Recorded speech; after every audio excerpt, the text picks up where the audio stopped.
Welcome to ILTV's Israel Daily. I'm Aaron Porras. And I'm Natasha Kirchak. Coming up in today's newscast, a stabbing attack in a New York Hanukkah ceremony leaves the Jewish community reeling. We'll reveal a whole new reason to visit the holy city of Jerusalem. And as we head into a new decade, we have the breakdown on how Israel has influenced the world over the last 10 years.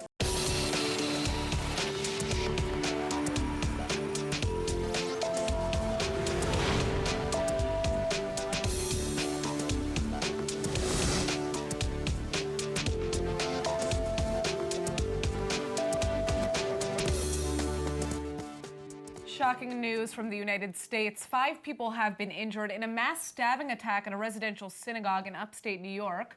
ILTV's Shanna Fold joins us from New York with the story.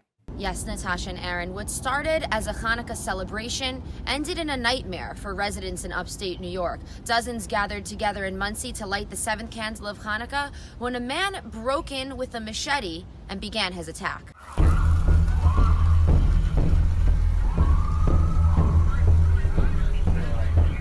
The person sitting right next to the cop car, my husband just interviewed him on the Facebook Live video before. His name is Rabbi Cohen. He's one of the heroes of the attack that started throwing chairs and tables at the attacker who had a machete on him. And they threw so many tables and chairs. They said at first he was able to still stab, but at one point they finally threw so many chairs and tables he fled and then tried to get into the shul to stab more people, but thank God people knew already and had locked the doors. 5 people have been injured, all of whom are ultra-Orthodox Jews, and 2 remain in critical condition. CCTV footage shows the attacker escaping in his vehicle after committing the atrocity, but he is now in police custody. The NYPD says he was apprehended in Harlem. Now, no motive for the attack has yet been reported by the police, but it is widely being seen as anti-Semitic, and Israeli and American officials are outraged. ישראל מגנה בכל תוקף את גילויי האנטישמיות האחרונים ואת ההתקפה האכזרית באמצע חג החנוכה בבית הרב במונסי בניו יורק. אנחנו שולחים איחולי החלמה לפצועים, אנחנו נשתף פעולה בכל דרך עם הרשויות המקומיות כדי לסייע להם למגר את התופעה הזאת. אנחנו מציעים את העזרה הזאת אגב בכל מדינה ומדינה. This is the 8th reported violent anti-Semitic attack in New York just since the beginning of Hanukkah, December 22nd. The other attacks include unprovoked assaults on the elderly as well as Jewish men, women, and children. This latest incident comes just a few weeks after the December 10th shooting at the J.C. Kosher supermarket in New Jersey, which killed 3 people. Jews have been the victims in 60% of the religiously motivated hate crimes reported in 2018, according to the FBI. There has also been a 105% increase in physical assaults on Jews in the past year. Now, New York City Mayor Bill de Blasio says that he's increasing police protection for Jewish communities across the city. I'm standing in front of a synagogue in South Queens where congregants say they feel threatened and that they've been left reeling after last night's attack. Many recognize that Rockland County is just a hop, skip, and a jump away, and that much of their community come from places in Brooklyn and Queens. We're trying to find ways to strengthen our security, but yeah, I mean, last night I was very saddened for the victims and their families, and immediately my mind went to our shul and our family and our greater community and what we could do to protect ourselves to make sure this doesn't happen to us. And now joining us via Skype with more in the wake of this latest attack in New York, we have Asher Ben Arzi, a security and intelligence consultant.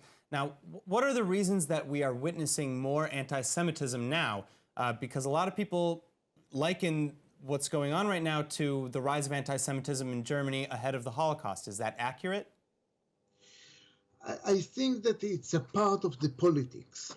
Now it's very modern to be anti-Zionist. And to be anti-Zionist means to be anti-Semitic. And we can see more attacks now than in the past because it's very modern. People are talking about it more than ever. Interesting. So you're almost likening these anti-Semitic attacks to really just there being more and more hatred for the state of Israel and people not being able to differentiate that. Yes, that's what I claim. It's a part of the politics. But we should consider anti-Semitism as terror. And we have to behave as we behave against terror. Mm-hmm. Now, what is going on in terms of preventing this? Because, like we said before, there seems to be more and more anti-Semitic incidents coming out. It's also not clear whether or not just more of these incidents are being reported as well. But is there any kind of move that is being made right now that is having an impact on stopping this? We can prevent such attacks if we have more cooperation between agencies. Information regarding such attacks is the main issue, and the local police, federal police, New York police, all together, if we combine them all together, they will have the full scope, the full image, and we can do something against anti-Semitism in the U.S. All right, thank you so much for joining us. Thank you. In other news, the Likud party's primaries are finished, and it looks like incumbent leader Benjamin Netanyahu will continue at his post. It's one more election down and another to go for Israeli Prime Minister Netanyahu this week, as he claims victory in the Likud party primaries with a resounding 72.5% of the vote. And following the landslide victory over party rival Gideon Sa'ar on Thursday, Sa'ar called Netanyahu to congratulate him and concede, though he maintains that his contest was right and necessary for the party going forward.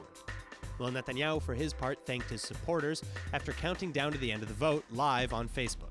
דקה אחרונה, אני רוצה להגיד תודה מקרב לב על התמיכה. אתם נהדרים, גם בכנסים וגם במפגשים, בבתים, באולמות, באינטרנט, בהפגנות.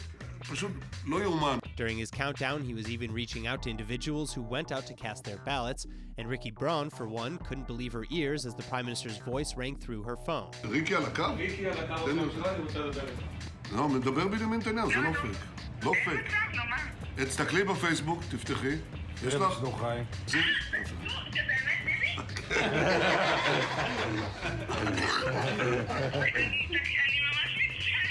Braun posted, half as a joke, that she deserved a call from the Prime Minister because she had gone out to the ballots just 3 days after delivering her child. Netanyahu obviously took it seriously, though, when he found out, and he felt that he just had to reach out. הרבה אור של חנוכה, ותודה לך. מקרב לב. תודה רבה, ריקי. תודה לך. Netanyahu will now lead the party once again into national elections on March 2nd, the third Israeli election in under a year. How happy are you with your work-to-life balance? Because apparently here in Israel, most are actually dissatisfied. Yeah, according to a new survey, it's largely because of how much time they spend in traffic. In fact, Israelis spend an average of 25 hours in traffic every month. And joining us to break this down is consumer behavior expert Dr. Vili Abraham. All right, so first of all, let's talk about some of the major differences in Israeli working places compared to abroad. Okay, so if we talk about how much time we spend working every week, it's about 40 to 42 hours a week. It depends on the report. And we rank seventh in the world as far as working hours are concerned. The United States is about 37, which is more or less the global average, which is 38 hours. People in Colombia work 47 hours a week, and in the U.S. it's 38. So what was that, 42 hours a week? That's the average that Israelis are spending at work? 40 to 42. So why are we spending so many hours at work? How is this, how? What is happening? Well, it's because the average work day is about 8.6 hours. It should be 8, but sometimes when you work somewhere, they add about half an hour, for a break. So it's really 8 hours, and you just get some more time for the break. So and then the whole traffic issue, adds to that, I mean, right? when we're talking about an average, so that basically means, you got the people living in the city who maybe, or in whatever city they work in, who maybe don't have to travel so much. But that means that the people who are traveling are actually realistically on the road much longer than an hour. Yes, definitely. If we look according to this report, we spend somewhere between 30 minutes and 2.5 hours every day in traffic. Wow. Even though this is a tiny little baby country, and it takes about an hour supposedly to get everywhere, right? Exactly, and I can tell that every week or even every month, I can really sense that I'm spending more and more time in my car commuting to work. That's why I started taking the train, which makes me a lot more productive. I have added 6 hours of productive work a week. So this is why there's so many Israelis basically reporting dissatisfaction, with their work balance and to social life, right? Because they feel like they're wasting a lot of time, essentially. Yes, a lot of time. We spend about 36 days a year in traffic. In addition to that, there are a lot of people who take work to home. So it means that you spend time working, on average, about an hour, whether it's WhatsApping or email, your supervisors or your superiors. So we're wasting they're taking work home with them. Exactly. So this means that it has an effect on your familial life. Yeah, of course. Well, it's just interesting to me, though, because having been here 4.5 years, I mean, one of the things that I love the most about living in this country is the fact that people typically after work will go out and they'll meet their friends and they'll go and they'll grab a beer. Whereas in the United States, I feel like it's kind of more work to home. Like that's what you do during the week. And then in the weekend, you'll get together with friends. But I guess that isn't playing a factor in this whatsoever. Because I think the work-to-life balance is actually pretty good here. So I'm surprised by this. Yes, so I think that the big thing that tilts the balance in this favor of this satisfaction with work and private life balance is the fact that we're spending a lot of time in traffic, and that's why a lot of countries and a lot of cities have started charging taxes. They're called congestion taxes or pricing, so that they're trying to control the number of cars going into cities. Isn't that basically just a toll booth? Yeah, more or less, exactly. And by the way, London has started doing this about 2 or 3 years ago, and they've reduced traffic by 30% within the first year. Incredible. In city centers. And we have Singapore doing this, New York, 2021. They'll start taxing congestion, and it happens in Milan and maybe even here in Tel Aviv. Well, if we could get the public trans up to the same standards as some of these other cities, then I'm all for it. Yeah, absolutely. And I do think that it's time for people to stop driving in cars by themselves. Like, call up your friends. Yes, it could be a lot more productive. And by the way, there's an Israeli company developing what is called air trains. They're sort of pods that they they drive up on a pole. It's like a rail in the air. Okay. It's a lot cheaper than a traditional rail, and it takes Forget just a few autonomous months. vehicles. We have something new. All right, thank you so much for joining us. Thank you. Now, this is a crazy story. Today, lots of families live in the northern city of Nahariya along Israel's Mediterranean coast. But one family has been there underground for 2,800 years. The bodies of a man, woman, and small child have now been found in Israel's northern coastal city of Nahariya. They've been there in a grave for thousands of years. Yeah, the site was surrounded by rocks and stone slabs, and thanks to Jerusalem's Hebrew Union College and Lyon University in France, the little clan has been excavated and studied for research. The family was found buried along with items that only someone from the upper class would have been able to afford. A slew of other graves have also been located, but never a whole family together. Researchers say that the three are Phoenicians, seafaring traders who actually lived in cities along the coast from what is modern-day Beirut all the way down to Haifa. And the city in question is called Achziv, and it's mentioned in the Bible as being a territory allotted to the tribe of Asher. However, the ancient Hebrews were apparently unable to conquer that city. Very interesting. Yeah, all right, now we have a different reason for you to come and visit Israel. You can now fully explore Jerusalem from above.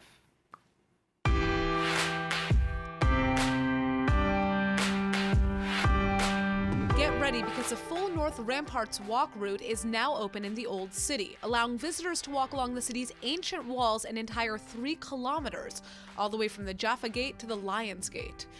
That means tourists can finally get a bird's-eye view of the Old City's Christian and Muslim quarters, along with biblical sites like the Temple Mount, the Santa Ana Crusader Church, the Mount of Olives, and Mount Scopus from above. Now, for the last 5 years, the path has been under restorative construction as part of a $3 million project to promote tourism. For years, the South Ramparts have been open to the public, but with this new addition, Jerusalem may be even busier. The North Ramparts walk is expected to take about an hour and a half to complete and is open all week long from 9 a.m. to 4 p.m. Tickets cost just 20 shekels.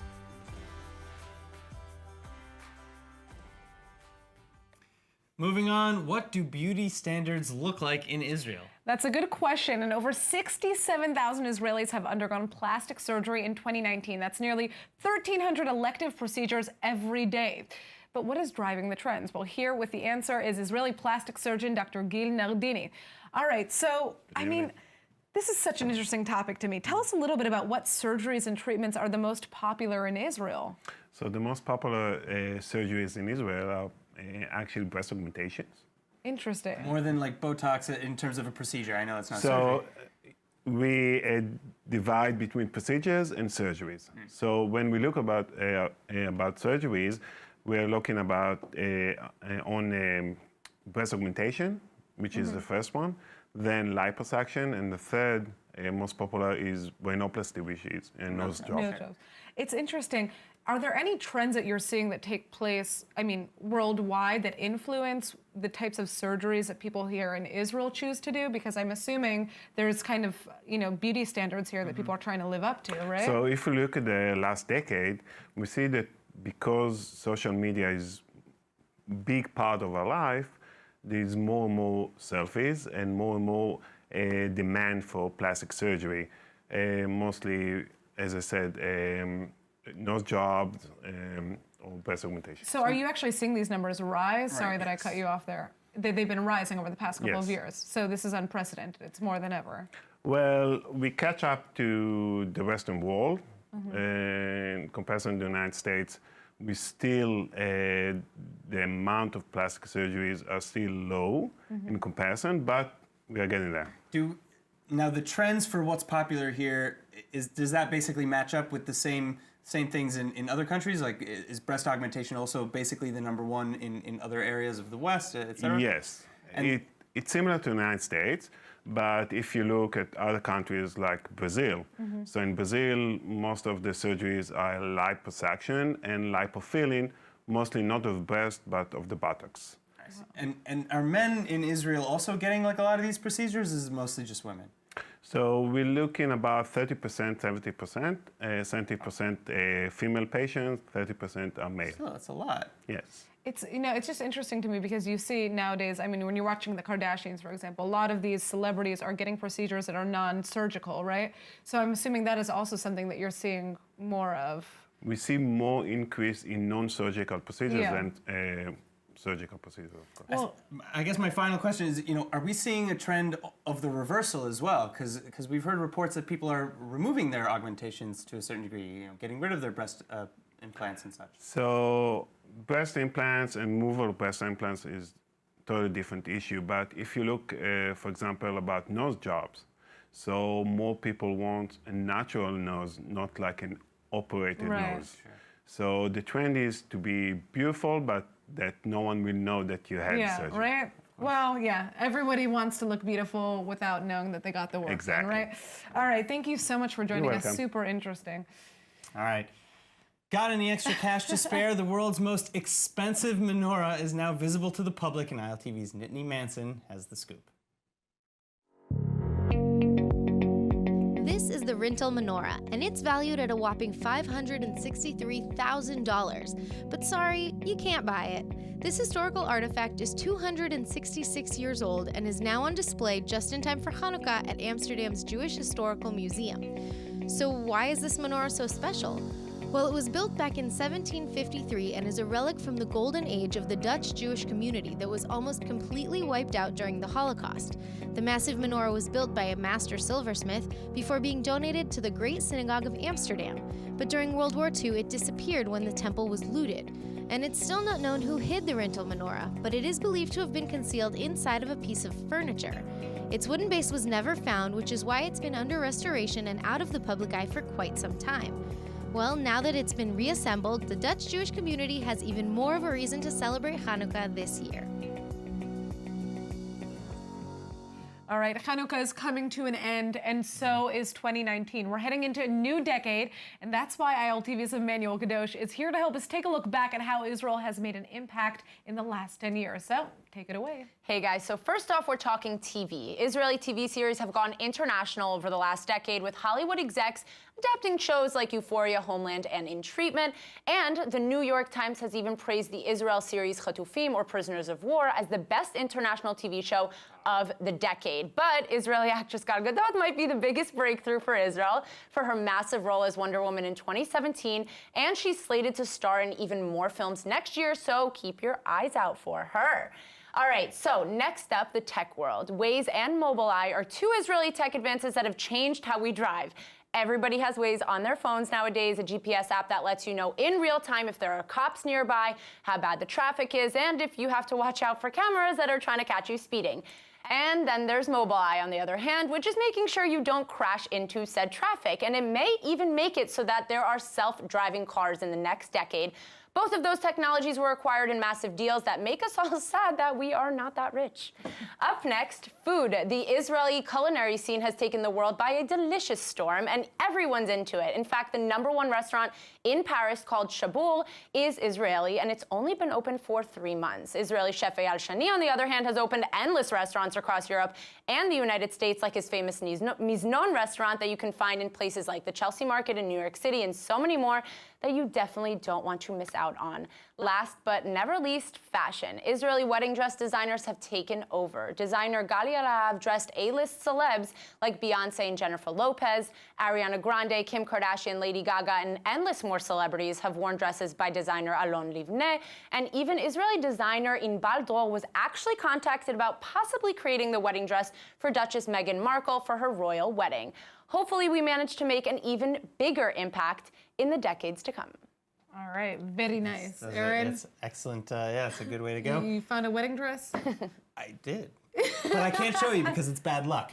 And on that note, let's take a look at the weather forecast. It's a new week, and with it comes some sunshine. This weekend saw crazy storms, though, and rain across the country. But today we're looking at a high of 65 degrees Fahrenheit,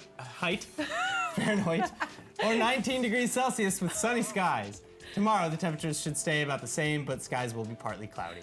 All right, and on that note, please make more mistakes like that on I don't know on what you're air. talking about. I absolutely love Fahrenheit, my favorite word ever. Okay, on that note, we have unfortunately come to the last night of Hanukkah, but we are joined in the studio by some of our favorite people from ILTV to help light this last candle. Nittany, I'm gonna take over. All right, Nittany's taking but over. Left or right?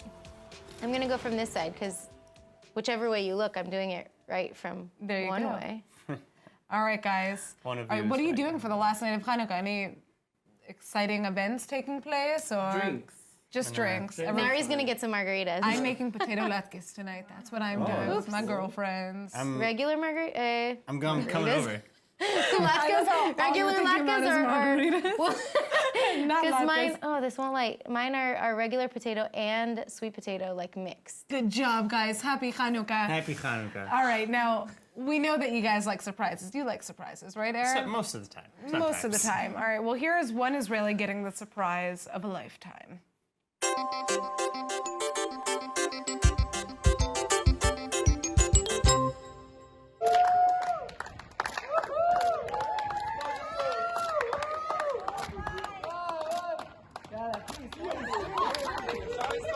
שער.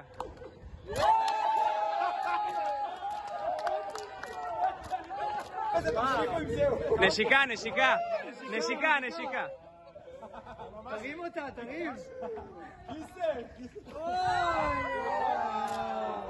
So my first question is, did he get a new dress that he could fit in, or did Okay. he just fit into No, his are you wife's ready dress? for this? This is actually a really crazy story. So the wife or the bride in question actually set this up in advance. It was her idea to have his friend wear a dress that was made identically to hers. So the same designer designed made a dress, another dress? for him How much to be did able they to do spend that. on this? I Too much. don't know, but it made not us enough. smile, so it was worth every I have one of enough their money for pennies. one dress. I'll just do two. Yeah, why not? But we all laugh. It's for the lulz. All right, guys, that is it all for for the today's gram. news. Today's exchange rate is 3.46 shekels to the American dollar.